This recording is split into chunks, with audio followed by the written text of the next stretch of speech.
এই যে শুনছেন? একজন মেয়ের কণ্ঠে। দাঁড়িয়ে পড়লাম আমি পিছনে ঘুরে তাকালাম। ও মা, এ কি? এটা কোনো পরিণয় তো? কি সুন্দর গোলাপি ঠোঁট, টানা টানা চোখ, যেন চোখ দুটো একদম মায়ায় ভরা। তখনই মেয়েটি এমন আমার তাকিয়ে থাকা দেখে বলল, এই যে আগে কখনো মেয়ে দেখেননি নাকি? মেয়েটার কথায় আমি বাস্তব জগতে ফিরলাম। না মানে আপনার মতো সুন্দরী পরি থুকু মেয়ে আগে দেখিনি তাই। তাই? আর আপনি আমাকে কেন ডেকেছেন বললেন না তো? এখানে নতুন এসেছি তো তাই। আর আমি তো এখানকার রাস্তাঘাট চিনি না, তাই আপনাকে ডাক দিলাম। ও, তা কোথায় যেতে যাচ্ছিলেন? আসলে এই এলাকার কলেজে ভর্তি হতে যাচ্ছি, কিন্তু আমি তো কলেজে যাওয়ার রাস্তা চিনতে পারছি না। যদি আপনি কলেজটা দেখিয়ে দিতেন। আমিও কলেজে যাচ্ছি। আচ্ছা, আপনি কোন কলেজে যাবেন? এই কলেজে যাব। আরে, আমিও এই কলেজেই পড়ি। তাহলে চলুন যাওয়া যাক। আপনি একটু দাঁড়ান, আমি মাকে ডেকে নিয়ে আসি। মেয়েটাকে দেখলাম একটা প্রাইভেট কারের কাছে যেতে। তারপর মেয়েটা প্রাইভেট কারে উঠলো। কিছুক্ষণ পরে প্রাইভেট কারটা আমার সামনে এসে দাঁড়ালো। প্রাইভেট কার থেকে মেয়েটা নেমে আমার কাছে এসে বলল, চলুন যাওয়া যাক। আমিও আর কথা না বাড়িয়ে গাড়িতে চড়ে বসলাম। গাড়ির ভিতরে দেখি একজন মহিলা বসে আছে, মনে হয় মেয়েটার মা। আমি আন্টিকে জিজ্ঞেস করলাম, কেমন আছেন আন্টি? ভালো, তুমি কেমন আছো বাবা? জি আন্টি, ভালোই আছি। আচ্ছা আন্টি, আপনারা কেন এখানে এসেছেন নিজেদের বাসা ছেড়ে? কি করব বাবা, মায়ার বাবার চাকরির কারণে এখানে আসতে হয়েছে। ও, আমিও আর কথা বাড়ালাম না। আর মেয়েটার নাম মায়া, তার সাথে নামটা একদম মিলেই গেছে। কি মায়াবী মুখ আর চেহারা, যে কেউ দেখলেই তার মায়ায় পড়ে যাবে। আমি তো কখন থেকে শুধু বক বক করেই যাচ্ছি। আমার পরিচয়টাও দিতে ভুলে গেছি। আমি সৌরভ। পরিবারে মা বাবা, আমি আর আমার ছোট বোন আছে। এটুকুই থাক পরিচয়টা।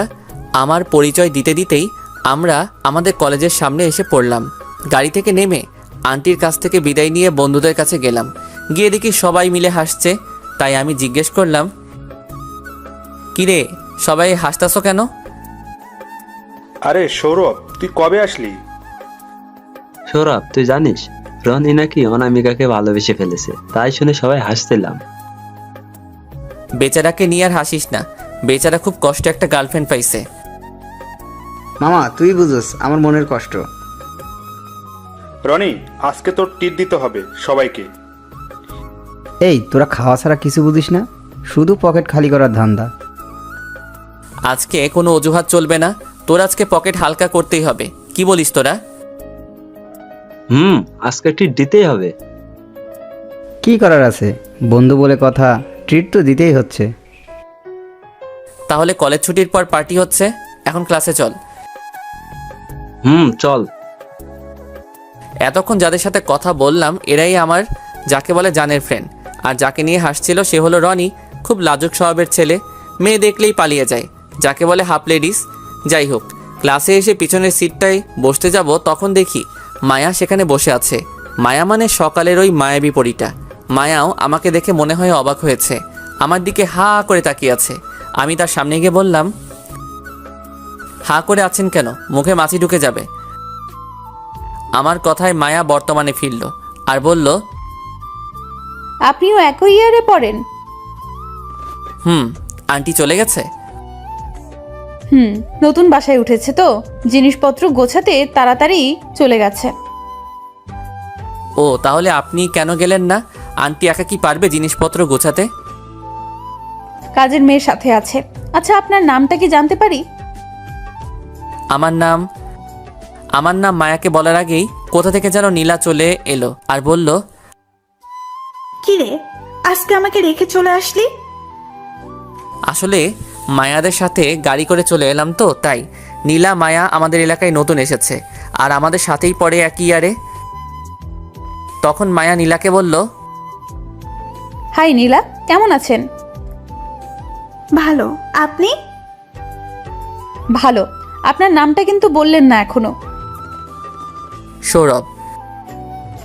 আমরা কি বন্ধু হতে পারি? নিশ্চয়ই, আমরা একই ক্লাসেই তো পড়ি।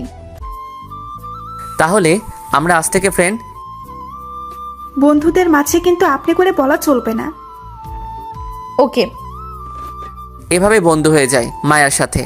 আপনারা ভাবছেন হয়তো এই নীলা আবার কে? আসলে নীলা হলো আমার মামাতো বোন। ছোটবেলা থেকে একসাথেই বড় হয়েছি। নীলা বলল না তাকে কেন রেখে চলে আসলাম, সেটা তো আপনারাই জানেন। আমি আর নীলা রোজ একসাথে কলেজে আসি, তো তাই কিছুক্ষণ পরে ক্লাসে স্যার আসলো, কিছু ম্যাথ করিয়ে দিয়ে চলে গেল। তারপর সবাই মিলে আড্ডা দেওয়ার জায়গায় গেলাম।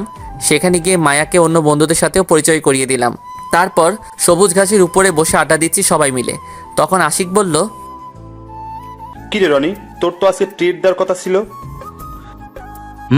রনি, চল তাহলে রেস্টুরেন্টে, কি বলিস সৌরভ?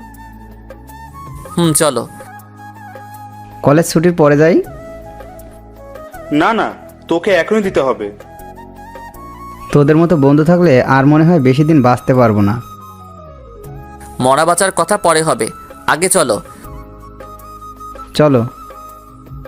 তখন মায়াকে যেতে বললাম, কিন্তু সে নাকি যাবে না। পরে সবার জোরাজোরিতে যেতে হলো। তারপরে সবাই মিলে একটা রেস্টুরেন্টে ঢুকলাম। যে যার ইচ্ছা মতো খাবার অর্ডার দিচ্ছে আর খাচ্ছে। এদিকে রনির যায় অবস্থা, কারণ পকেট খালি হওয়ার দিকে। অবশেষে শেষ হলো খাওয়া দাওয়ার আসর। পরে সবার কাছ থেকে বিদায় নিয়ে চলে আসলাম। আর মায়াও আমাদের সাথে এসেছে। রাস্তায় তিনজনে গল্প করে করে হাঁটছি। নীলা একসময় বলল, মায়া, তুইও এখন থেকে আমাদের সাথে রোজ কলেজে যেতে ইচ্ছে হলে যেতে পারিস। কি বলিস সৌরভ? খুব মজা হবে। আর তিনজনে মিলে গল্প করতে করতে কলেজ যেতেও পারবো, বোরিংও লাগবে না। ওকে, ঠিক আছে, এখন থেকে একই সাথে কলেজে যাব। এভাবে কথা বলতে বলতে নীলার বাসার কাছাকাছি এসে আর নীলাও আমাদের কাছ থেকে বিদায় নিয়ে বাসার ভিতরে চলে যায়। এখন শুধু আমি আর মায়া দুজনের রাস্তা দিয়ে হেঁটে যে যার গন্তব্যে যাচ্ছি, কেউ কোনো কথা বলছি না। হঠাৎ আমার চোখ যায় মায়ার ঠোঁটের তিলটার দিকে। কি সুন্দর গোলাপি ঠোঁট, সাথে ঠোঁটের নিচের তিলটা। চোখ দুটো টানা টানা, একদম মায়াবী লাগছে তার মুখটাকে। কেমন যেন প্রথম দেখায় তার মায়ায় পড়ে যাচ্ছি আমি। হঠাৎ কে যেন আমার হাত ধরে জোরে টান দেয়। বাস্তব জগতে ফিরে আসি, দেখি মায়া আমাকে টান দিয়েছিল। পরে আমি মায়াকে জিজ্ঞেস করলাম, আমাকে কেন টান দিলা? তোকে যদি টান না দিতাম তাহলে এখন তুই হাসপাতালে থাকতি। আমি আবার হসপিটালে কোন দুঃখে থাকতে যাব? আরে বোকা, তোকে যদি টান না দিতাম তাহলে তোকে গাড়ি চাপা দিয়ে দিত। এবার বুঝছস? তোর রাস্তা দিয়ে হাঁটার সময় মন থাকে কোথায়? মনটা তো তোর ওই ঠোঁটের তিলটার দিকে চলে যায়। কিছু বললি? না, চলো। হাঁটতে হাঁটতে মায়া একটা বাড়ির সামনে দাঁড়িয়ে পড়লো। আমি তাকে জিজ্ঞেস করলাম, কিরে এখানে দাঁড়িয়ে পড়ছিস কেন? এখানে তো আমরা উঠেছি। ও, ভেতরে চলো, চা খেয়ে যাবে। আজকে থাক, অন্য একদিন আসবো, এখন যাই। আচ্ছা বাই, আগামীকাল দেখা হচ্ছে। বাই বলে আমিও বাড়িতে চলে আসলাম। বাড়ির সামনে এসে কলিং বেল বাজালাম, দেখি কেউ দরজা খুলছে না। বারে বারে বাজাতেই লাগলাম। অনেকক্ষণ পর মা এসে দরজা খুলে দিল আর বলল, তোকে কতবার বলেছি এভাবে বেল বাজাবি না, মাথাটা পুরাই খারাপ হয়ে গেছে। এই বলে মা কিচেনে চলে গেল। আমি আমার রুমে এসে ড্রেস চেঞ্জ করে ওয়াশরুমে গিয়ে শাওয়ার নিলাম। তারপর রুমে এসে ড্রেস পরে কিচেনে গেলাম। গিয়ে মাকে জিজ্ঞেস করলাম, মা আজকে কি রান্না করছো? বিরিয়ানি রান্না করছি, এদিকে আয় আর এই প্লেটগুলো একটু ধুয়ে দে দেখি। আমিও আর কথা বাড়ালাম না। আমার ভালোই লাগে কিচেনে এসে মায়ের কাছে সাহায্য করতে। প্লেট ধুতে ধুতে মাকে জিজ্ঞেস করলাম, মা রিয়া কোথায় গেছে? রিয়া হচ্ছে আমার আদরের একমাত্র বোন। স্কুল এখনো ছুটি হয়নি বাবা, তুই গিয়ে একটু নিয়ে আসিস ওকে। ঠিক আছে মা। তারপর প্লেটে এক দোয়া শেষ করে রিয়াকে মানে বোনকে আনতে গেলাম। গিয়ে দেখি রিয়ার স্কুল এখনো ছুটি হয়নি। তাই একটা মুদি দোকানে বসে বসে চা খাচ্ছিলাম। তখন সামনে তাকিয়ে দেখি একজন অন্ধ লোক রাস্তা পার হতে যাচ্ছে আর অন্য পাশ দিয়ে একটা ট্রাক আসছে। হাতে থাকা চায়ের কাপটা রেখে দৌড়ে গেলাম অন্ধ লোকটার কাছে। তাড়াতাড়ি করে লোকটাকে সাইডে নিয়ে আসলাম। নিয়ে এসে বললাম, আপনি ঠিক আছেন তো আঙ্কেল? হ্যাঁ বাবা, আমি ঠিক আছি, কিন্তু তুমি বাবা কে? আমি এখানকারই ছেলে। আঙ্কেল এই নিন টাকা, এখন আপনি বাড়ি চলে যান। যাই হোক, অন্ধ লোকটার কাছ থেকে বিদায় নিয়ে মুদি দোকানে এসে চায়ের বিলটা দিয়ে রিয়ার স্কুলের কাছে গেলাম। গিয়ে দেখি স্কুল ছুটি হয়ে গিয়েছে। একটু পর দেখি রিয়া মানে আমার বোনটাও গেট দিয়ে বেরিয়ে এলো। আমি তার কাছে গেলাম। কি রে রিয়া, তোদের স্কুলে এত দেরিতে ছুটি হয়? আর এই নাও ব্যাগটা ধরো। তারপর আমি রিয়ার ব্যাগটা নিয়ে বললাম, রিক্সা দিয়ে যাবি নাকি হেঁটে হেঁটে যাবি? রিক্সা দিয়ে। একটা রিক্সা নিয়ে রিক্সায় রিয়াকে উঠিয়ে দিয়ে আমিও উঠে বসলাম। কিছুক্ষণ পরে আমরা পৌঁছালাম। রিয়াকে রিক্সা থেকে নামিয়ে দিয়ে বললাম, তুই ভিতরে যা, আমি আসছি। রিয়া স্কুল ব্যাগটা নিয়ে বাসার ভিতরে চলে গেল। আমি রিক্সাওয়ালার ভাড়া মিটিয়ে ভিতরে গেলাম। আমি ভিতরে গিয়ে ওয়াশরুমে গিয়ে ফ্রেশ হয়ে নিলাম। ড্রয়িং রুমে বসে বসে টিভি দেখছিলাম। তখন বোন এসে খাওয়ার জন্য ডেকে গেল। খাবার টেবিলে গিয়ে খাবার খেয়ে রুমে এসে একটু গেমস খেলে ঘুমিয়ে গেলাম। ঘুম ভাঙলো সন্ধ্যায়, তাও আবার বোনের ডাকে। উঠে ফ্রেশ হয়ে বাইরে হাঁটার জন্য একটু বের হলাম। রাস্তা দিয়ে হাঁটছি, আহা কি মনোরম পরিবেশ। ঠান্ডা হাওয়া বইছে, কানে ইয়ারফোন গুজে গান শুনতে শুনতে একটা ফুচকার দোকানের সামনে দাঁড়ালাম। ফুচকাওয়ালাকে বললাম, মামা 1 প্লেট ফুচকা দেন, একটু বেশি ঝাল দিয়েন। এই নিন আপনার ফুচকা, টক কি দিব? টক দেওয়া লাগবে না, এভাবেই দেন। তারপরে 1 প্লেট ফুচকা নিয়ে খেতে লাগলাম। খেতে খেতে অনেকটাই খেয়ে ফেলেছি। প্রথমে একটু ঝাল লাগলেও এখন দেখি ভীষণ ঝাল লাগছে। গ্লাসে পানি নিয়ে খেলাম, তাও কাজ হচ্ছে না। চোখটা কেমন ঝাপসা ঝাপসা লাগছে। সামনে তাকিয়ে দেখি কি যেন গোলাপি গোলাপি। আমি আর কিছু না ভেবে মুখের সাথে চেপে ধরলাম। আহা কি মিষ্টি মিষ্টি লাগছে। এইভাবে প্রায় 5 মিনিট থাকার পর একটু ঝাল কমলে ছেড়ে দিলাম। ছেড়ে দিয়ে সামনে তাকিয়ে তো আমি অবাক, কারণ সামনে মায়া দাঁড়িয়ে আছে। আমি কি করলাম? তাড়াতাড়ি ফুচকাওয়ালাকে বিল দিয়ে দিলাম। তারপর দিলাম একটা দৌড়। আমাকে আর পাইকে। মায়া আমাকে দেখে হা করে অবাক হয়ে তাকিয়ে আছে। তখন আমার দৌড় দেখে ফুচকাওয়ালা বলল, আপনার ভাঙটি টাকাটা তো নিয়ে যান। আমি দৌড়াতে দৌড়াতে বললাম, লাগবে না, আপনি রেখে দিন। দৌড়াতে দৌড়াতে বাড়ির সামনে এসে কলিং বেল বাজালাম। মা এসে দরজা খুলে দিল। আমি সোজা আমার রুমে চলে গেলাম।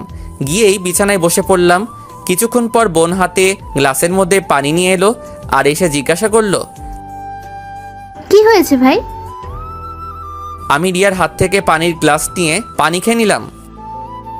কি হয়েছে ভাই, কথা বলছো না কেন? কিছু না, তুই বই পড়, গিয়ে যা। সত্যি করে বলো কি হয়েছে? কিছু হয় নাই, বললাম তো। মা, ভাইয়ের জানি কি হলো? তাড়াতাড়ি রিয়ার মুখটা হাত দিয়ে চেপে ধরলাম। তাহলে বলো।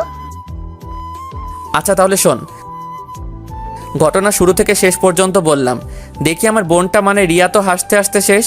রিয়ার হাসি শুনে মা কিচেন থেকে জিজ্ঞেস করলো, কি হয়েছে, এত হাসছিস কেন? কিছু হয়নি মা, তুমি রান্না করো। এদিকে রিয়া এখনো হাসছে। আমার তো রাগ হচ্ছে। এই এখানে হাসির কি আছে রে? রিয়া কোনো মতে হাসি থামিয়ে বলল, ভাইয়া তুমি একটা মেয়েকে কিস করেছো? আমার তো আরো হাসি পাচ্ছে। তো কি হয়েছে? ভুলবশত কিস করেছি, আগামীকালকে সরি বলে দিব। তাহলে কেন পালিয়ে আসলি? যদি ঠাস করে চর মেরে দিত চর খাওয়ার ভয়ে, তাই তো পালিয়ে এসেছি। ও তাই? এখন এখান থেকে যা, আমি একটু ঘুমাবো। আমি গিয়ে এই ঘটনাটা মাকেও বলে আসি। বোন আমার, এই কথাটা মাকে বলিস না প্লিজ, তাহলে মা আমাকে আর আস্ত রাখবে না।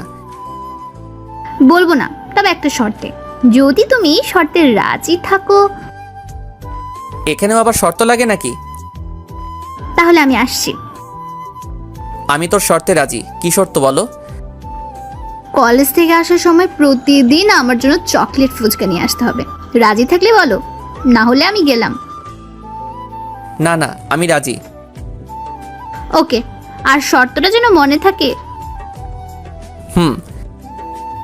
যাক, হাফ ছেড়ে বাঁচলাম এই পিচিটার কাছ থেকে। ভাবছি আগামীকালকে মায়ার কাছ থেকে ক্ষমা চেয়ে নিব। আর অন্যদিকে মায়া আমার কিস করার পর থেকে শুধু আমার কথাই ভাবছে, চেষ্টা করছে। তখনই চোখের সামনে সৌরভের কিস করাটা ভেসে উঠছে। মায়া মনে মনে ভাবে আমি সৌরভকে ভালোবেসে ফেললাম নাকি একটা কিস করাইতে। এমনিতে সৌরভকে প্রথম দেখাতে আমার কেমন যেন লেগে যায়। মন শুধু তাকে দেখার জন্যই ছটফট করে। এদিকে আমি কখন যে ঘুমিয়ে পড়েছিলাম আমি নিজেও জানি না। রিয়ার ডাকে ঘুমটা ভেঙে গেল। ভাইয়া উঠে পড় ভাত খাওয়ার জন্য, আমরা কখন থেকে তোর জন্য অপেক্ষা করছি। কি সকাল হয়ে গেছে নাকি? মা, দেখে যাও তোমার ছেলে পাগল হয়ে গেছে। রিয়ার ডাক শুনে মা আমার রুমে এলো আর রিয়াকে জিজ্ঞেস করলো, কি হয়েছে, এত চিল্লাচ্ছিস কেন? তোমার ছেলে জিজ্ঞেস করছে সকাল হয়ে গেছে নাকি। তখনও আমি ঘুমিয়েই আছি। তার ঘুম আমি ছুটাচ্ছি। মা রেগে আমার রুম থেকে বেরিয়ে গেল। কিছুক্ষণ পরে শরীরে পানি অনুভব করলাম। ঘুম থেকে উঠে দেখি সত্যি আমার গায়ে পানি। ভাবছি ছাদটা ফুটো হয়ে গেল নাকি। তাড়াতাড়ি করে ছাদটার দিকে তাকিয়ে দেখলাম না, ছাদটা তো ঠিকই আছে। তাহলে পানি কোথা থেকে এলো? ভুতুরে কারবার না তো? কারো হাসির শব্দ শুনে সাইডে তাকিয়ে দেখলাম রিয়া মানে বোন মুখ চেপে হাসছে। তার পাশেই মা বালতি হাতে রাগী চেহারায় দাঁড়িয়ে আছে। আবহাওয়া খারাপ দেখে আমি বিছানা থেকে তাড়াতাড়ি ওয়াশরুমে গেলাম। গিয়ে ফ্রেশ হয়ে ড্রেস চেঞ্জ করে খাবার টেবিলে গেলাম। খাবার খেয়ে রুমে এসে ফোনে একটু গেম খেলে তারপর আবার ঘুমিয়ে গেলাম। সকালে মায়ের ডাকে ঘুম ভাঙলো। ঘুম থেকে উঠে ফ্রেশ হয়ে খাবার টেবিলে গিয়ে কিছু নাস্তা করে রুমে এসে ওয়াশরুমে গিয়ে শাওয়ার নিয়ে এসে শার্ট প্যান্ট পরে কলেজের দিকে রওনা দিলাম। রাস্তায় হাঁটতে হাঁটতে শুধু একটা কথাই ভাবছি, সেটা হলো মায়াকে নিয়ে। গতকাল যে ভুলবশত কিস করেছি, আজকে যদি থাপ্পড় দেয় মেয়েদের বিশ্বাস নেই। থাপ্পড় খাওয়ার আগেই আমাকে তার কাছ থেকে ক্ষমা চাইতে হবে। এসব ভাবতে ভাবতে মায়াদের বাসার সামনে এসে পড়লাম। দেখি মায়া দাঁড়িয়ে আছে, মনে হয় কলেজ যাওয়ার জন্য দাঁড়িয়ে আছে। আমি কাছে গেলাম। আমাকে দেখে মায়া বলল, কেমন আছো সৌরভ?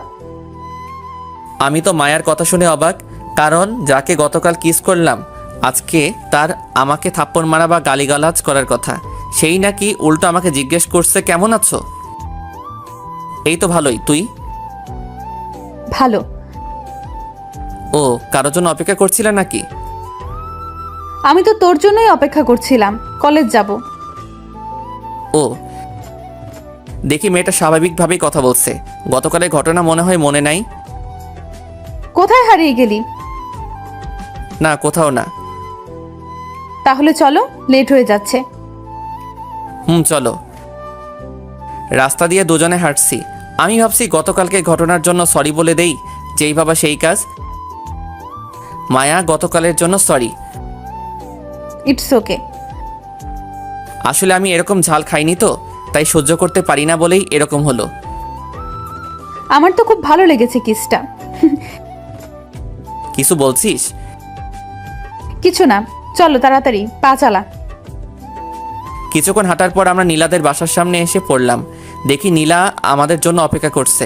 আমাদের দেখা মাত্রই নীলা বলল, কেমন আছিস তোরা? ভালোই, এখন তাড়াতাড়ি চল, দেরি হয়ে যাচ্ছে। চল। যখন যাবার জন্য পা বাড়াবো তখন মায়া বলল, কি 3 জন মিলে রিক্সা করা যায়? একটা রিক্সাতে 3 জনের জায়গায় হবে না? তাহলে কি হবে? তোরা বরং একটা রিক্সাতে করে চলে যা, আমি অন্য রিক্সাতে করে আসছি। না না, এসব হবে না, একটা রিক্সাতেই যেতে হবে। তাহলে কিভাবে বসবো? কেন? সৌরভের কোলে আমি বসবো আর তুই সৌরভের পাশে বসবি, বেশ হয়ে গেল। এটা কি করে হয়? না না, এটা সম্ভব না। লোকে দেখলে কি বলবে? লোকে কি বলছে না বলছে দেখার বিষয় নয়। তাহলে এক কাজ কর, তোরা একটা রিক্সাতে করে যা, আমি অন্য রিক্সাতে যাই।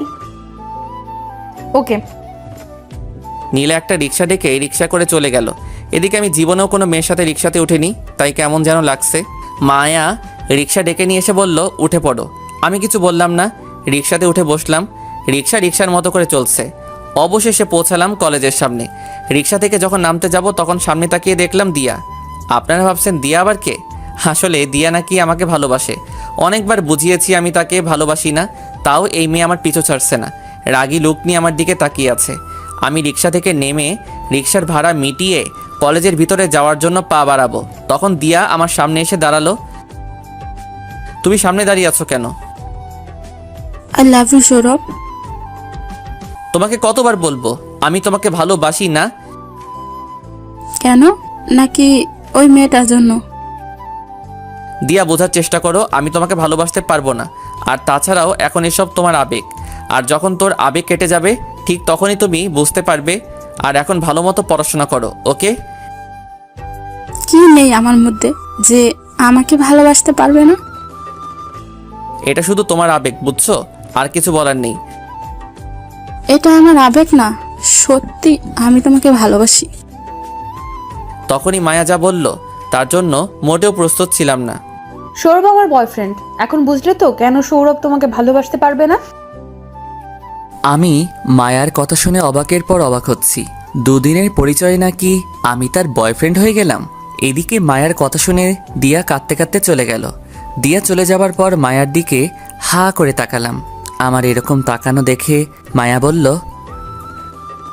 এইভাবে তাকানোর কি আছে, মুখে মশা ঢুকে যাবে। তুই দিয়াকে এসব কথা কেন বললি? এই কথা না বললে তো তোর পিছে লেগেই থাকতো। ওহ, আমি থাকতে তো আর কোনো মেয়ে এখন তোমার কাছে আসতে পারবে না, কারণ এখন শুধু তুমি আমার। চল, দেরি হয়ে যাচ্ছে ক্লাসের জন্য। হ্যাঁ হ্যাঁ, চলো চলো। তারপরে সোজা ক্লাসরুমে চলে গেলাম। ক্লাসে গিয়ে দেখলাম সবাই এসে পড়েছে। আমি পিছনের বেঞ্চে গিয়ে বসলাম নীলার সাথে। প্রতিদিনের ব্যাপার আর কি। কিছুক্ষণ পর মায়াও এসে আমাদের সাথে বসলো। তখন নীলা জিজ্ঞাসা করলো, তোদের আসতে এত দেরি হলো কেন?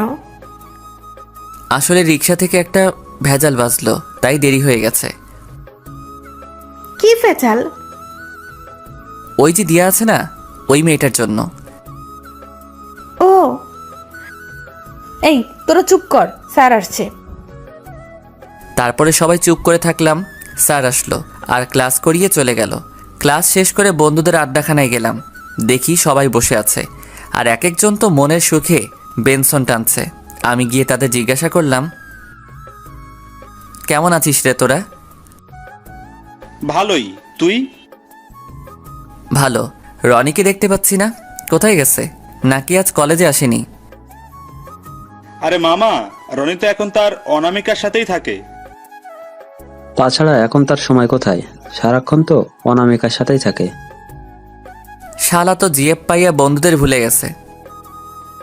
হুম। তোর অবস্থা কি আসিফ? নীলারে বলছো তোর মনের কথাটা? আসিফ নাকি নীলাকে ভালোবাসে, কিন্তু এখন এই কথা নীলাকে বলেনি। না, এখনই বলছি না, সময় হলেই বলবো। তাহলে কখন বলবি? নাকি তার 2-3টা বেবি হলে বলবি? এই কথা বলে সবাই হেসে উঠলাম। আমাদের হাসি থামিয়ে দিয়ে আসিফ বলল, থাম তোরা, কালকের মধ্যেই আমি নীলাকে আমার ভালোবাসার কথা বলবো। এই আসিফ মনে হয় খেপে গেছে। এই বলে আবার হাসছি। বিজয় কোনো রকমে হাসি থামিয়ে বলল, তাহলে আজকে পার্টি হয়ে যাক। চল, তোদের জন্য আজকে রাতে পার্টি দিব, কিন্তু আমার একটা শর্ত আছে। কি শর্ত বল? শর্ত হলো আমার মনের কথা নীলাকে বলে দিতে হবে। আমরা রাজি আছি। কি বলিস তোরা? হ্যাঁ। তাহলে সব ফ্রেন্ডকেই বলে দেই আজকে রাতে পার্টি হবে, সাথে নীলাকেও জানিয়ে দেই। কি বলিস আসিফ? তোদের ইচ্ছা। তারপরে আমি নীলাকে ফোন দিলাম। অন্যদিকে নীলা আর মায়া বসে গল্প করছিল। তখন মায়া নীলাকে জিজ্ঞেস করলো, নীলা, সৌরভকে তোর কেমন লাগে? ভালোই লাগে। কেন? এমনি। আচ্ছা, সৌরভ তোর কি হয়? সম্পর্কে মামা তো ভাই হয়। ও, সৌরভের কি কোনো গার্লফ্রেন্ড আছে? আচ্ছা, এসব কথা আমাকে কেন জিজ্ঞেস করছিস? দরকার আছে তাই বল, আছে কি নেই? নাই। আর তুই এসব জেনে কি করবি? কেন, তোর ভাইয়ের সাথে প্রেম করব? নীলা তো অবাক মায়ার এরকম কথা শুনে।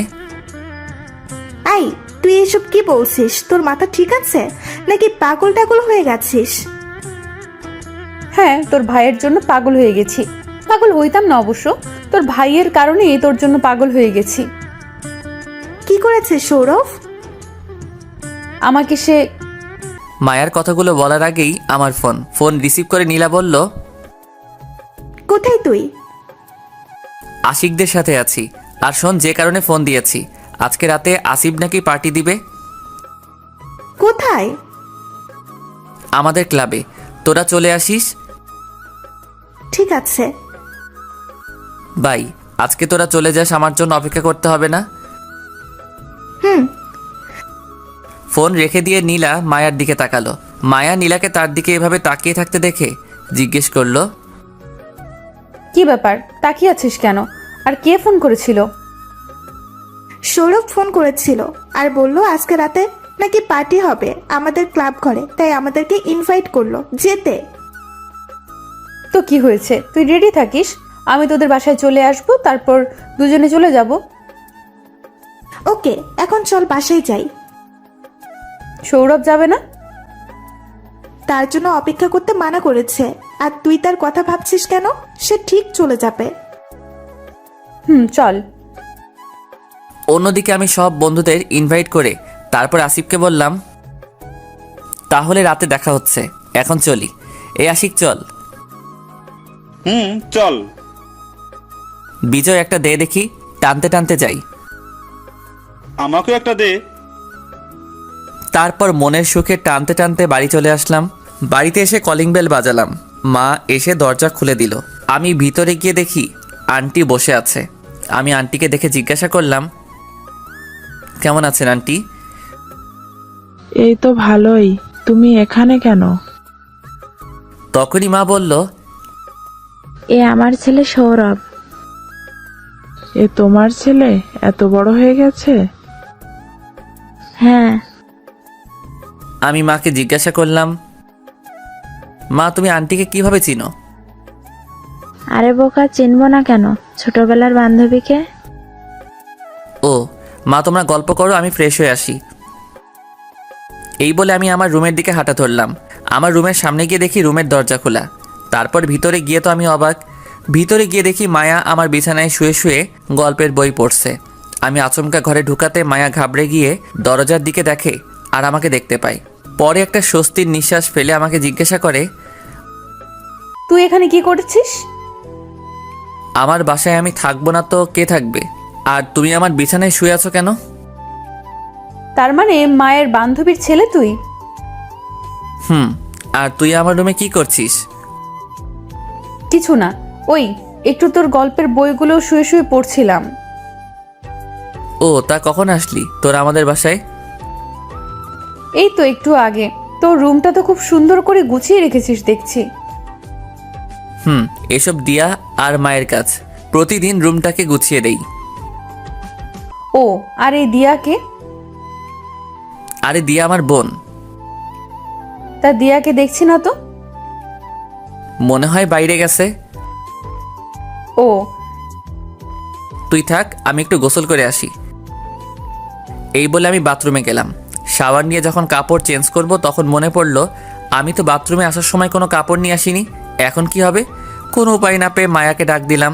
মনে হয় রুমেই আসিল, তাই আমার ডাকে সাড়া দিল আর জিজ্ঞাসা করলো, কি হয়েছে, ডাকছিস কেন? বাথরুমের ভিতর থেকে আমি কাপড় আনতে ভুলে গেছি, একটু টাওয়েলটা দিয়ে যা। কোথায় রেখেছিস টাওয়ালটা? আলমারিতে হবে। ওকে।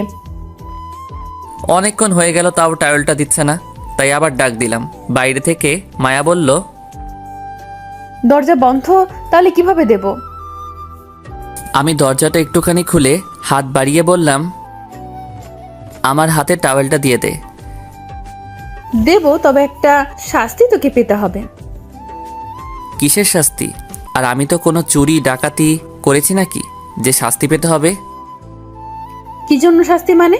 সেদিন আমাকে কিস করার শাস্তি। তার জন্য তো আমি তোর কাছে ক্ষমা চাইছি, তাহলে আবার শাস্তি কেন? আমার ইচ্ছা। ঠিক আছে, যা শাস্তি দিবি মেনে নিব। এখন দয়া করে টাওয়েলটা দে। এই কথা বলাতে মায়া আমার হাতে টাওয়েলটা দিয়ে বলল, টাওয়েলটা নিয়ে মাথা শরীরের পানি মুছে টাওয়েলটা কোমরে পেঁচিয়ে বের হলাম। বের হয়ে দেখি মায়া রুমে নেই, তাই তাড়াতাড়ি রুমের দরজা বন্ধ করে আলমারি থেকে শার্ট প্যান্ট বের করে পরে নিলাম। তারপর একটু চিরুনি দিয়ে চুল আঁচড়াচ্ছি, তখন দরজায় টোকা দিল। আমি জিজ্ঞেস করলাম, কে? আমি মায়া। একটু দাঁড়া, দরজাটা খুলছি। আমি দরজাটা খুলে দিয়ে বিছানায় এসে বসে হাতে ফোনটা নিয়ে একটু ফেসবুকে ঢুকলাম। একটু ফেসবুকিং করছি, তখন মায়া এসে আমার পাশে বসলো আর বলল, শাস্তির কথা ভুলে গেছিস? ও আমি তো ভুলেই গেছিলাম। কি শাস্তি? শাস্তিটা হলো আমাকে আবারও একবার কিস করতে হবে। এসব কি বলছিস? আর দরজা বন্ধ করলি কেন? এই মেয়ে বলে কি ভুল করে সেদিন কিস করেছিলাম, এখন নাকি কিস করার শাস্তি কিস করতে হবে। দরজা বন্ধ করছি যেন তোর কিস করাটা কেউ দেখতে না পায়, তাই দরজা বন্ধ করেছি। মেয়েটার বুদ্ধি আছে। ও আর সেদিন ভুলবশত কিস করেছিলাম বলে তার শাস্তি আর একটা কিস। অন্য কোনো শাস্তি দে, আমি তোকে কিস করতে পারবো না। না পারলে কিছু করার নেই। আমি আন্টিকে মানে আমার মাকে গিয়ে বলছি তুই আমাকে সেদিন কিস করেছিস। কথাটা বলেই মায়া দরজার দিকে যাচ্ছিল। আমি তার হাতটা ধরে বললাম, আমি রাজি আছি, তবু মাকে কিছু বলিস না।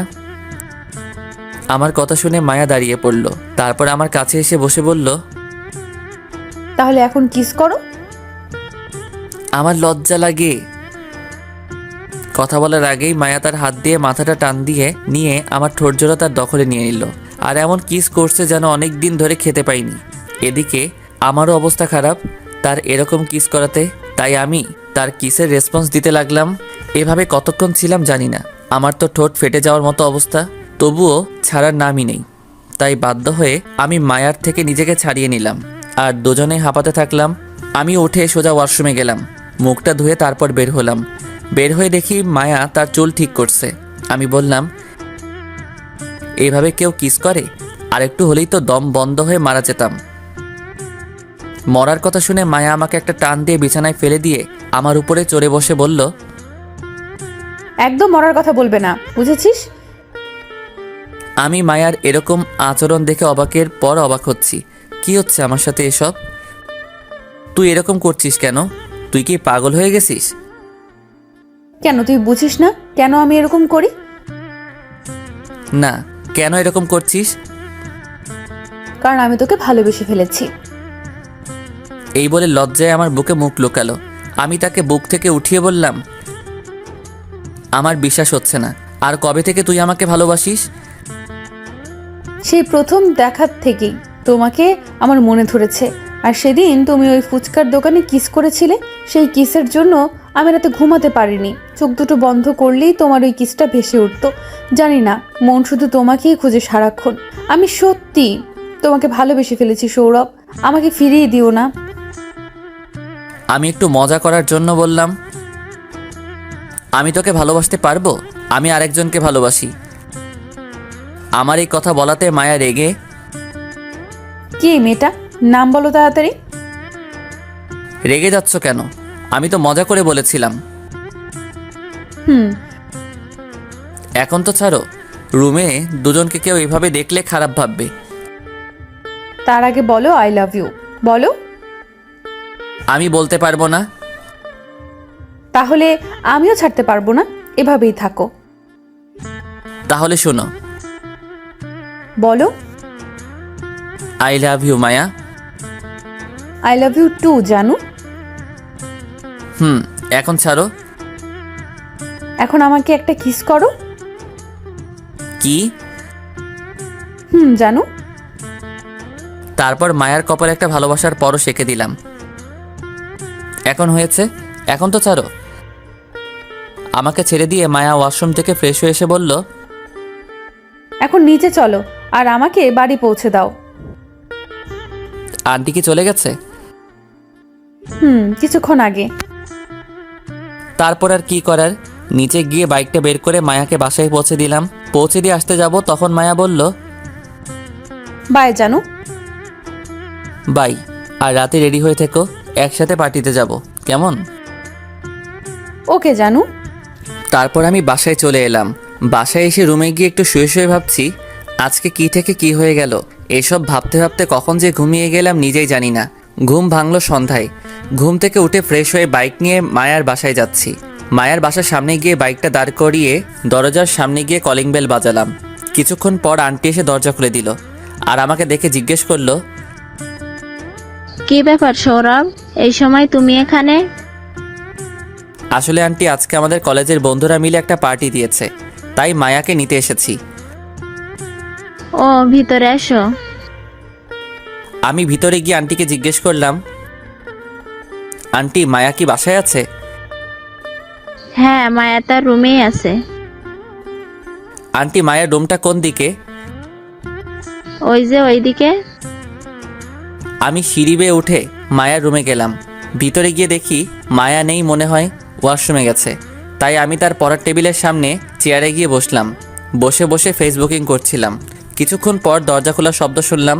সামনে তাকিয়ে দেখি মায়া ওয়াশরুম থেকে বের হচ্ছে, শুধু একটা টাওয়েল শরীরে জড়িয়ে চুলের পানি মুছতে মুছতে। আমি যে তার রুমে আছি সেটা মনে হয় খেয়াল করেনি। যখন সামনে তাকিয়ে আমাকে দেখলো তখন জোরে একটা চিৎকার দিল। আমি তাড়াতাড়ি গিয়ে মায়ের মুখটা চেপে ধরলাম। মায়ার চিৎকার শুনে আন্টি নিচ থেকে জিজ্ঞেস করছে, কি হয়েছে, চিৎকার করছিস কেন? মায়ার মুখটা এখনো চেপে ধরে আছি। পরে মায়া মুখ থেকে আমার হাতটা সরিয়ে বলল, কিছু হয়নি মা। এভাবে কেউ চিৎকার করে? ওহ, আমি ভয় পেয়ে গেছিলাম।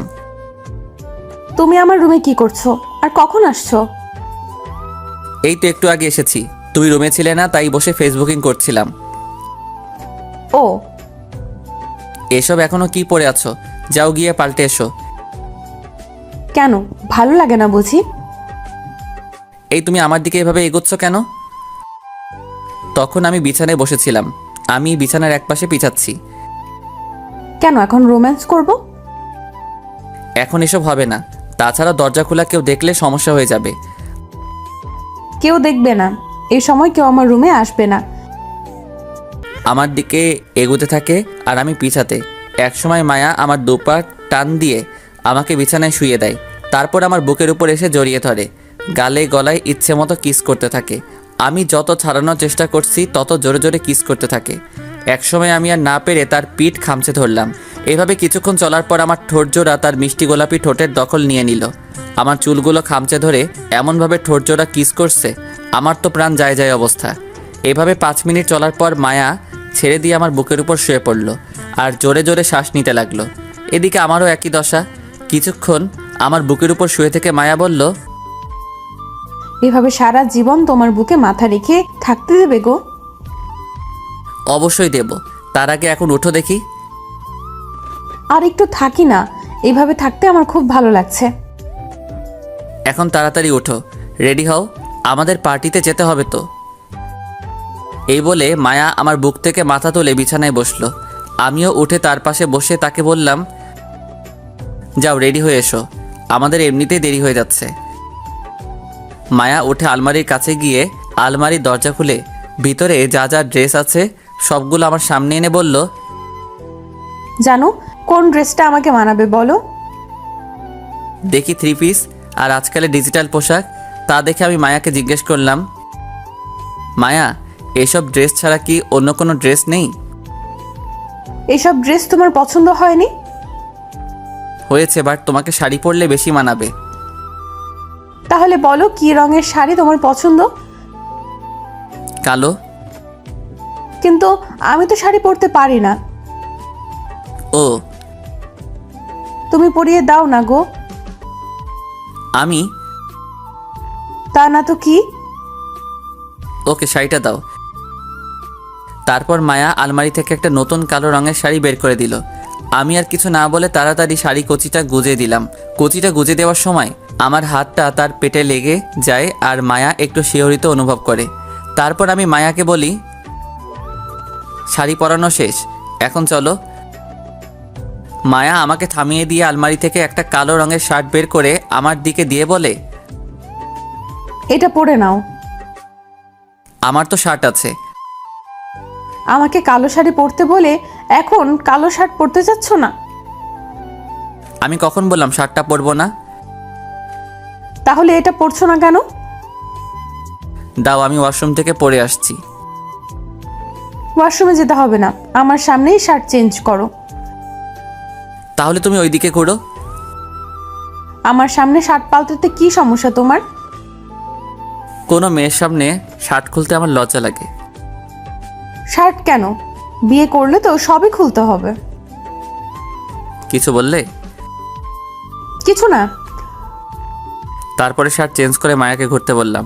মায়া ঘুরে আমাকে দেখে টাসকি খায় আর মনে মনে ভাবে, কালো শার্টে সৌরভকে আমার মনের রাজ্যের রাজকুমার লাগছে। আমার দিকে এভাবে তাকিয়ে থাকতে দেখে মায়াকে জিজ্ঞেস করলাম, কিছু দেখেছো এমন করে? আমার রাজকুমারকে। কি বলছো এসব? কই কিছু না তো। এখন যাওয়া যাক।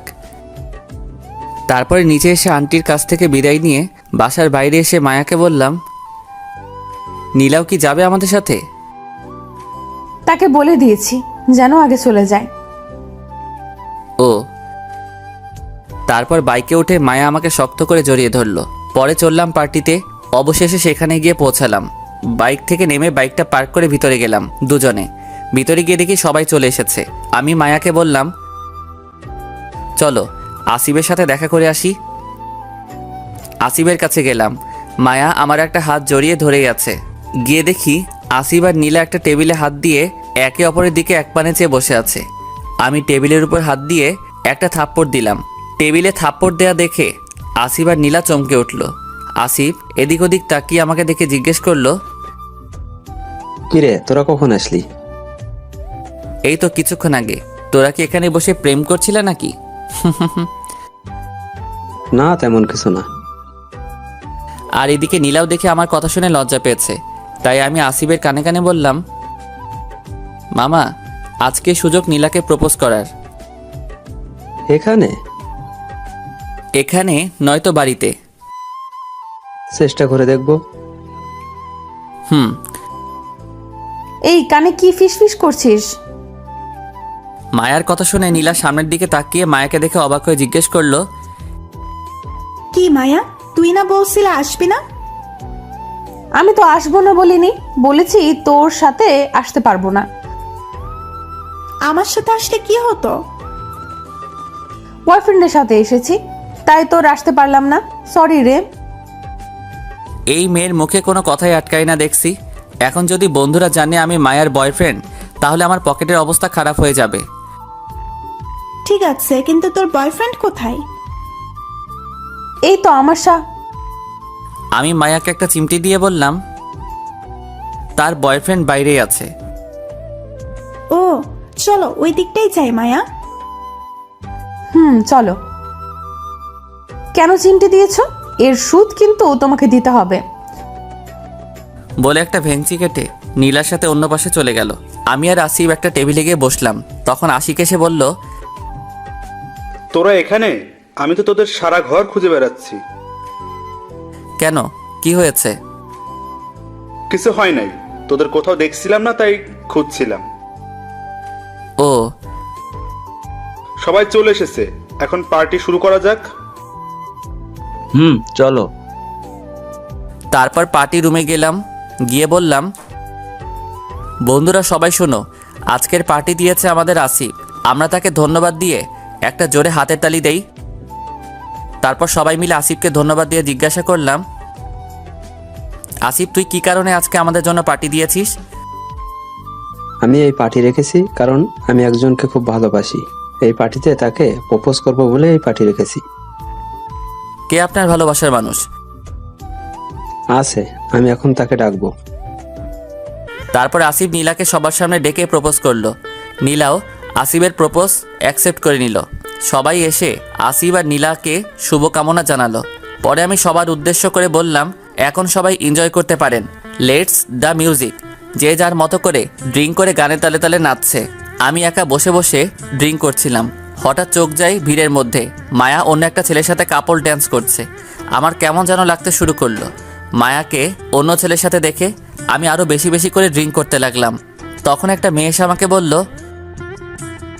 সবাই ড্যান্স করছে কিন্তু আপনি এখানে একা বসে এত ড্রিঙ্ক করছেন কেন? এমনি। চলে না আমার সাথে ড্যান্স করতে? আমিও কেন জানি মেয়েটার কথা ফেলতে পারলাম না। মেয়েটা আমার হাত ধরে নিয়ে গেল, আমার সাথে ড্যান্স করতে শুরু করলো। কিছুক্ষণ এইভাবে ড্যান্স করার পর কে যেন পিছন থেকে আমার শার্ট ধরে টানতে টানতে বাইরে নিয়ে এলো। আমি ঘুরে দেখে অবাক, কেউ না, এটা মায়া। রাগী চোখে আমার দিকে তাকিয়ে আছে। তাই আমি বললাম, আমাকে এখানে নিয়ে এলে কেন? অন্য মেয়ের সাথে খুব ড্যান্স করতে ভালো লাগে। তুমিও তো অন্য ছেলের সাথে ড্যান্স করেছো, আমি কি তোমাকে কিছু বলেছি? তাই বলে তুমি অন্য মেয়ের সাথে গায়ে পড়ে ড্যান্স করবে? আমি অন্য কারোর সাথে ড্যান্স করলে দোষ, আর তুমি করলে দোষ না। আমি তো জাস্ট ফ্রেন্ড বলে তার ডান্স করেছি। ফ্রেন্ড না অন্য কিছু? Just friend. আর তুমি কি খেয়েছো? উল্টাপাল্টা বলেছো। আমি যেই খাই না বিষ খাই, তাতে কার কি যায় আসে? আমার যায় আসে। আর তুমি আমাকে বিশ্বাস করছো না কেন? আমি তো শুধু তোমাকেই ভালোবাসি, আর কাউকে না। কিভাবে বিশ্বাস করব? যে করেই হোক। তাহলে আমার নাম তোমার হাতে লিখতে পারবে?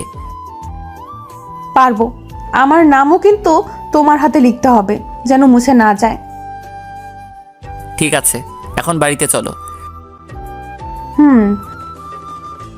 তারপর আমি মায়াকে ধরে বাইকের কাছে নিয়ে গেলাম। মায়াকে সামনে আমার দিকে মুখ করে বসিয়ে বাইক স্টার্ট দিয়ে বললাম, মায়া আমাকে শক্ত করে জড়িয়ে ধরো। আসলে মায়াও একটু বেশি ড্রিঙ্ক করে ফেলেছিলে, যার কারণে মাতাল ছিল একটু। মায়া আমাকে শক্ত করে জড়িয়ে ধরলো। আমি কোনো মতে বাইক চালিয়ে মায়ার বাসায় পৌঁছালাম। বাইক থেকে নেমে মায়াকেও নামিয়ে বললাম, মায়া, তোমার বাসায় পৌঁছে গিয়েছি। এই বলে আমি তার হাত ধরে হাঁটিয়ে নিয়ে যাব, তখন মায়া বলল, আমি হাঁটতে পারবো না। কেন? আমি জানি না, তুমি আমাকে কোলে করে নিয়ে চলো। আমিও আর কিছু বললাম না, আর বললেও কোনো লাভ হবে না। তাই বাধ্য ছেলের মতো মায়াকে কোলে তুলে নিয়ে দরজার সামনে গিয়ে কলিং বেল বাজালাম। দেখি মায়া তার হাত দিয়ে গলা জড়িয়ে ধরে আমার মুখের দিকে তাকিয়ে আছে। আমি কিছু বুঝলাম না। কিছুক্ষণ পর আন্টি এসে দরজা খুলে বলল, কি হয়েছে মায়ার? কিছু হয়নি, একটু ড্রিঙ্ক করেছিল, তাই একটু তার মাথা ধরেছে। ও, তাকে রুমে নিয়ে গিয়ে শুয়ে দাও। Okay aunty. কিছু করার নেই, এই আটা বস্তার মতো মেয়েকে কোলে করে নিয়ে সিঁড়ি দিয়ে উঠতে হবে। তারপর মায়াকে তার রুমে নিয়ে গিয়ে তাকে বিছানায় শুয়ে আসতে যাব, তখন মায়া আমার হাত ধরে টান দেয়। আমি তাল সামলাতে না পেরে মায়ার উপরে পড়ে যাই। আমি উঠতে যাব, মায়া আমাকে জড়িয়ে ধরে ফেলে। আমি ছাড়াতে চেষ্টা করছি, কিন্তু কোনো মতেই নিজেকে ছাড়াতে পারছি না। তখন হঠাৎ চোখ যায় দরজার দিকে। দেখি আন্টি, মানে মায়ার মা দাঁড়িয়ে আছে। আমি ভয় পেয়ে গেলাম, কারণ একদিকে মায়া আমাকে আরও জোরে জড়িয়ে ধরছে আর বলছে, জানো তুমি এমন করছো কেন? একটু কিস করতে দাও না গো। অন্যদিকে আন্টি কি করি এখন? উপায় না পেয়ে মায়ের ঠোঁটে আমার ঠোঁট লাগিয়ে দিলাম। আন্টি আগে চলে গেল কিছু না বলে, হয়তো বুঝতে পারছে কিছু একটা।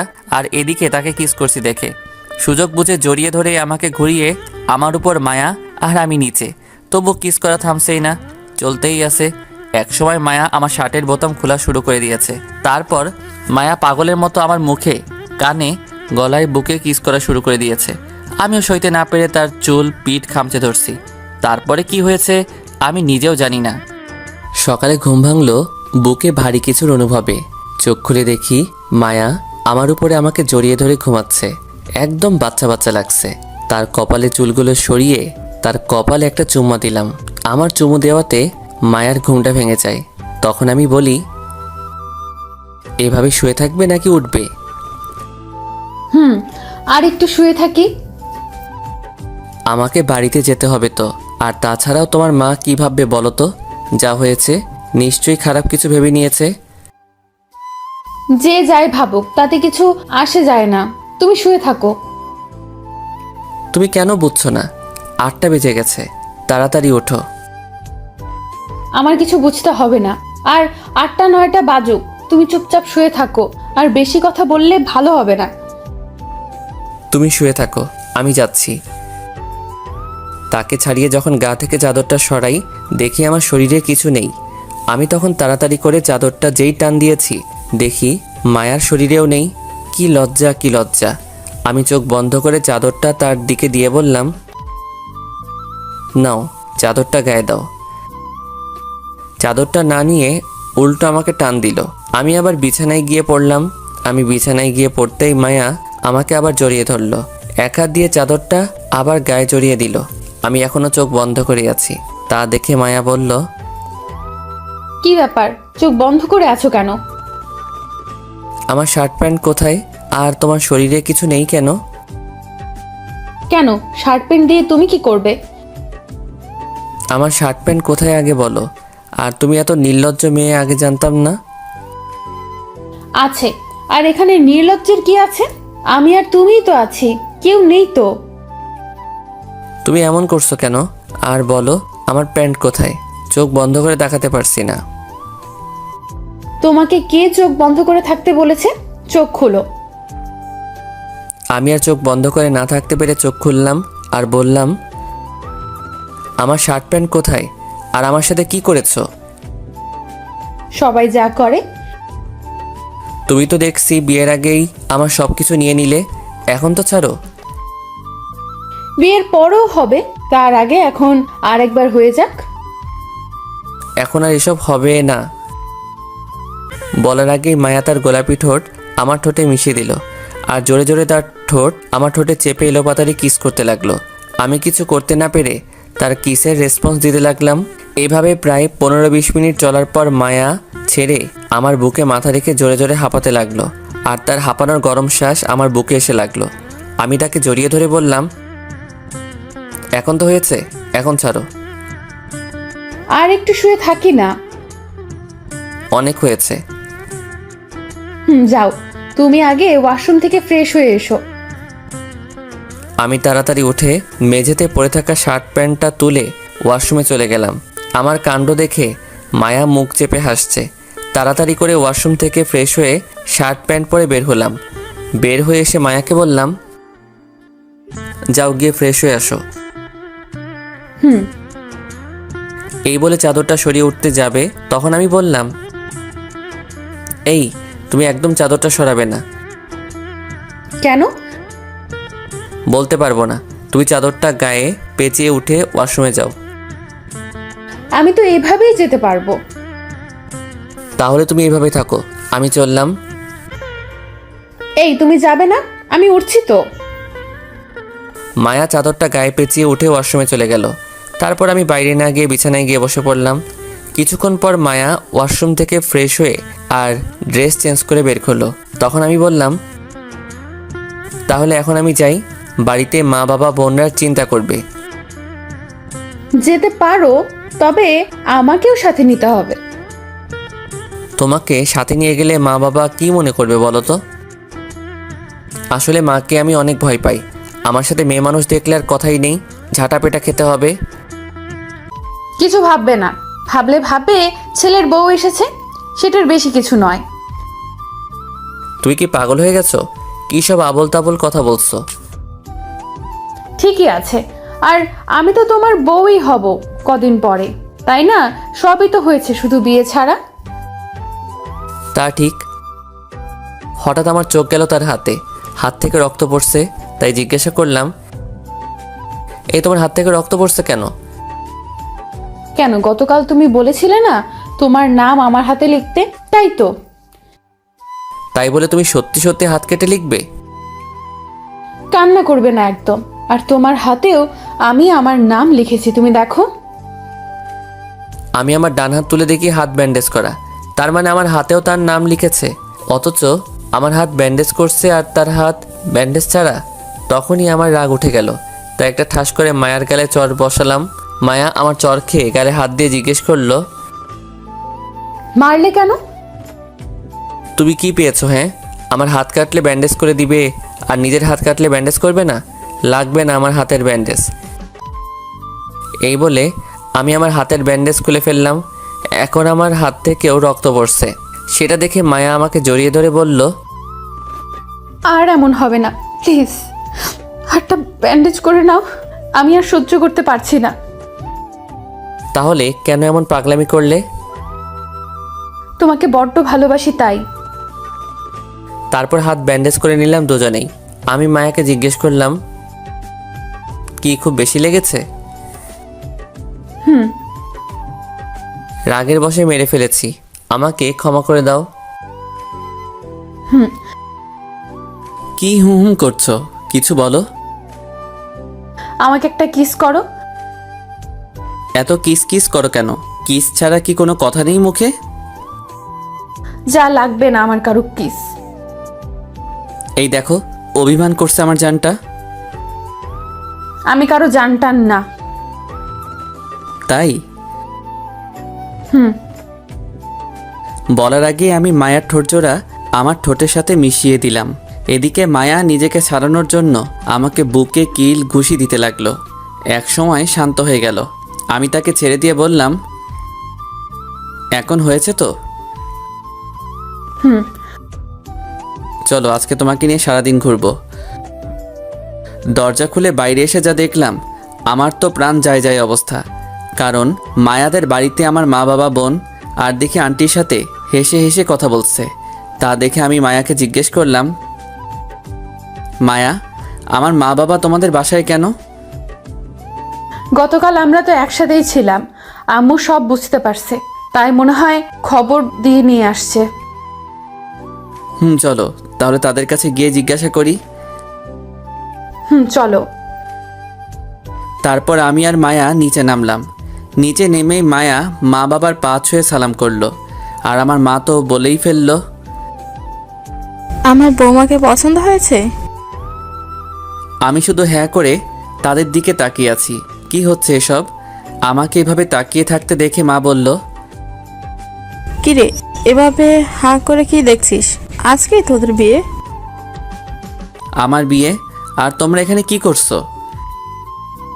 মায়ার মা ফোন করে ডেকেছে আর বলল আপনাদের ছেলেকে আমার মেয়ের জামাই করতে চাই। তাই আমরাও মেয়ে দেখতে চলে আসলাম। আর মেয়ে তো পছন্দ হয়ে গেল। আরও কিছু বলবো তোর কথা? না, আর বলতে না। তবে আমি এত তাড়াতাড়ি বিয়ে করতে চাই না, কিছুদিন পর করি। তোমাকে বিয়ে করতেই হবে। আমি মায়ার দিকে তাকিয়ে চোখ টিপ মেরে বললাম, আমি একজনকে ভালোবাসি তাই। মায়াকে রাগানোর জন্য বললাম আর কি। তুমি কাউকে ভালোবাসতে পারো না আমাকে ছাড়া। এটা বলেই মায়া আমার শার্টের কলার ধরে তার রুমে নিয়ে আসতে লাগলো। এদিকে মায়ার এসব কাণ্ড দেখে আমার শাশুড়ি আম্মা আর মা বাবারা হাসছে। মায়া আমাকে রুমে নিয়ে এসে দরজা বন্ধ করে দিল। আমি তো ভয় শেষ। মজা করার জন্য বলেও এখন দেখি কোন বিপদে পড়লাম। মায়াকে বললাম, দরজা বন্ধ করছো কেন? তোমাকে ধর্ষণ করব বলে। এসব কি বলছো? আর আমি তো জীবনেও শুনি নাই যে মেয়েরা ছেলেদেরকে ধর্ষণ করে। কেউ করে নাই, তাই আমি তোমাকে করব, যদি বিয়ে করতে না চাও। মজা করার জন্য বলেছিলাম বলে আজ ধর্ষিত হতে হবে? আমি তো বিয়ে করবই। তো কাকে ভালোবাসো? কাউকেই না। পিছাতে পিছাতে দেওয়ালে এসে পিঠ ঠেকলো আমার। মায়া আমার কাছে এসে বলল, তাহলে সবার সামনে কেন বলছো? মজা করে বলেছিলাম। আর আমি তো তোমাকেই ভালোবাসি। সত্যি তো? 3 সত্যি। তাহলে এখন আমাকে জড়িয়ে ধরে একটা কিস করো। এখন এসব হবে না। বলার আগেই তার ঠোঁট আমার ঠোঁটে ডুবিয়ে দিল। কিছুক্ষণ পর ছেড়ে দিয়ে বলল, আজ বিয়ে হবে। আমার মন চাচ্ছে এখনই তোমাকে বিয়ে করে ফেলি আর রোম্যান্স করি। বিয়ে সন্ধ্যায়। চলো এখন কলেজে গিয়ে নীলাদের ইনভাইট করে আসি। চলো, তবে কোনো মেয়ের দিকে তাকাবা না, বুঝছো? তারপর বাইরে এসে মাকে বললাম, ঠিক আছে, ব্যবস্থা করতে আমি রাজি। তখন আম্মু বলল, এই নে, বৌমাকে নিয়ে শপিং করে আয়। মার কাছ থেকে টাকাটা নিয়ে কলেজে গেলাম বাইকে করে, সাথে মায়াও আছে। কলেজে পৌঁছে বন্ধুদের আড্ডাখানায় গেলাম। গিয়ে দেখি সবাই বসে আছে। আমাকে আর মায়াকে একসাথে দেখে নীলা জিজ্ঞাসা করলো, কিরে, শেষমেশ আমার ভাইটাকে পটিয়ে ফেললি? তো কি করব? বন্ধুরা, আজ আমার আর মায়ার বিয়ে। সবাই আসবে কিন্তু সন্ধ্যায়। কি, তুই বিয়ে করে ফেলতেছিস? ও, তাহলে আমাদেরকে কোনো রেস্টুরেন্টে গিয়ে ট্রিট দিতে হবে। কি বলিস তোরা? চলো। তারপর তাদেরকে ট্রিট দিয়ে মায়াকে সাথে নিয়ে চলে আসলাম শপিং মলে। মায়ার জন্য কিছু শপিং করে মায়াকে তার বাসায় নামিয়ে দিয়ে বাসায় চলে আসলাম। সন্ধ্যায় আমার আর মায়ার বিয়ে। আত্মীয় স্বজন মেহমান আরও অনেকে এসে গেছে শুনে। কিছুক্ষণ পর বাবা এসে কোট শোট দিয়ে বলল, রেডি হয়ে নে, কাজে চলে এসেছে। আমিও আর কিছু বললাম না, রেডি হয়ে নিলাম। একটু পর শালার সব হারামি বন্ধুগুলা আমার রুমে এসে আমাকে একটা রুমে বসালো। পাশে তাকিয়ে দেখি মায়া বসে আছে ঘোমটা দিয়ে। তারপর কাজী বিয়ের কাজ শুরু করলো। বিয়ের কাজ শেষ হতে হতে রাত হয়ে গেল। আমি ছাদে বসে বন্ধুদের সাথে আড্ডা দিচ্ছিলাম। তখন বাবা এসে বলল, কি করছিস সেখানে? মেয়েটা রুমে একা বসে আছে, যা তাড়াতাড়ি রুমে যা। যাচ্ছি। তারপর আমি গুটি গুটি পায়ে রুমের দরজা খুলে ভিতরে গিয়ে দরজা বন্ধ করে দিলাম। বিছানায় তাকিয়ে দেখি বিছানাটা সুন্দর করে সাজিয়েছে নানান ফুল দিয়ে, আর বিছানায় বসে আছে এক সুন্দরী। আমি বিছানার কাছে গিয়েই বিছানায় বসে ঘোমটাটা তুলে বললাম, বাহ, আজ খুব সুন্দরী লাগছে আমার মেয়েকে, থুক্কু বউকে। আগে সুন্দর ছিলাম না বুঝি? ছিলে, তবে আজকে একটু বেশি সুন্দরী লাগছে। তাই? গো। এই শুনুন না, আমার একটা কথা রাখবে? বলো। আমার না 2টা কিউট বেবি লাগবে। তাই? তাহলে বেবি আনার কাজটা শুরু করি। যা, এভাবে বলছো, আমার লজ্জা লাগে না বুঝি? কিসের লজ্জা? এখানে তো তুমি আর আমি ছাড়া কেউ নেই। ওই যে তোমার পাঠক ভাইয়েরা। ও, তাদের জন্য লজ্জা পাচ্ছ? এই পাঠক ভাইরা এখন চলে যান, আমার বউ লজ্জা পাচ্ছে। আপনারাও বিয়ে করে নিয়েন কেমন? এই পাঠকটা চলে গেছে, এখন শুরু করি। আগে লাইটটা অফ করো। তারপর লাইটটা অফ করে এক ভালোবাসায় ডুবে গেলাম আমরা। প্রিয় পাঠক ভাইরা দোয়া করবেন আমরা যেন সুখে শান্তিতে জীবনযাপন করতে পারি।